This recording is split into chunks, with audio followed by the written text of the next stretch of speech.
Hi ladies, it is late, I know, but my videos are always late when it comes to you guys because you're like in a different time zone than me. But I just got home from a show. First question I actually thought about a lot in the car on the way home. The question that we wanted to first discuss was what makes you happy? And I thought about a bunch of different things like sticky toffee pudding, puppies, listening to cello, and then I was like, wait, no, I wanna kind of narrow it down to one underlying thing that makes me really, really happy. It actually kind of hit me tonight at the show that we went to. And that is feeling like I belong somewhere. And when I was younger, I had a lot of friends. I had different groups of friends, but I never really felt like that like I fit there perfectly. It wasn't until I got to high school when I joined the student newspaper that like I found somewhere that like I belonged and that I fit.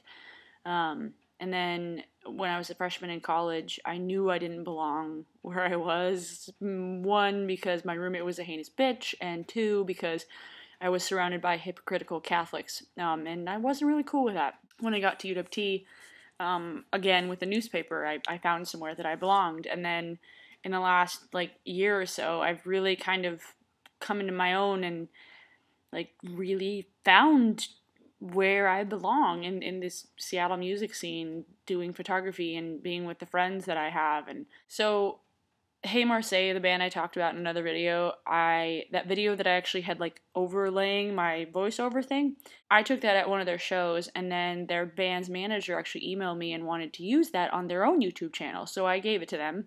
And just as I was leaving the show tonight, and it was a bunch of local bands that were playing, and it was like a bunch of local people who were there, and it was like really, really cool. And as I was leaving, I saw Matt, the lead singer of Hey Marseille, he was leaving.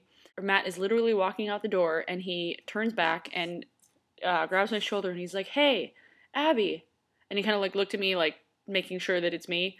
And I was like, "Yeah, Matt," and he's like, "You took that video, and it's awesome. Thank you. Can I give you a hug?" And I was like, "That doesn't happen like in normal life."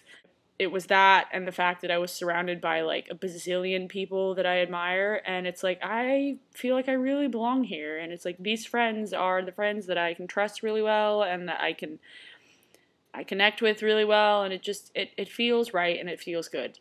And feeling like I belong somewhere and that I'm supposed to be there, it makes me really happy, and that kind of goes in all senses of the word with the things that I've been doing for the last few years, and with Andy, I like feeling like I belong. Next question I want to answer is, what was your first crush like?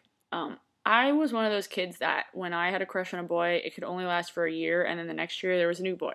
Okay. First grade. First crush, his name was Scott. He had the craziest cowlick I have ever seen, but he was super funny. Like, we were still friends up until, like, we went to different middle schools, but he was so dorky, but he was super funny. And he was the first person that actually introduced me to Harry Potter in the 4th grade, which was cool because he was reading it, and then I was like, "Mom, you need to get me this book," and then he was like, "You're reading the wrong one." My mom got me the second one first, so I was really confused. So yeah, that was my first crush. If you died, what would you want people to do with your corpse? That's a weird question.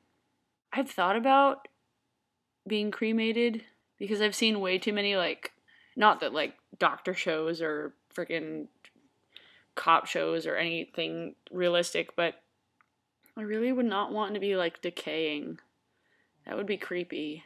Okay, here's something cool. If I was cremated, I would want to be sent off into the wind at the Columbia River Gorge.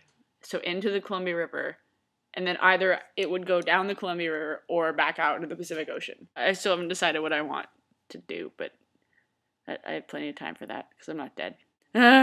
What's your favorite color and why? Green. Always has been, always will be. I don't know why. I just do. I just like it. It's green in our state all year round, and my eyes are green, and I liked broccoli when I was a kid. Green is the color of life, and yeah. Do you like living where you're living? Yes and no. I love living in Washington. I love living in the Pacific Northwest. that I will never want to change that. In the town that I'm living in, not so much. I would much prefer moving. Where I live is boring, and I've lived here way too long, and I want to move. If you could live anywhere else, where would you want to live?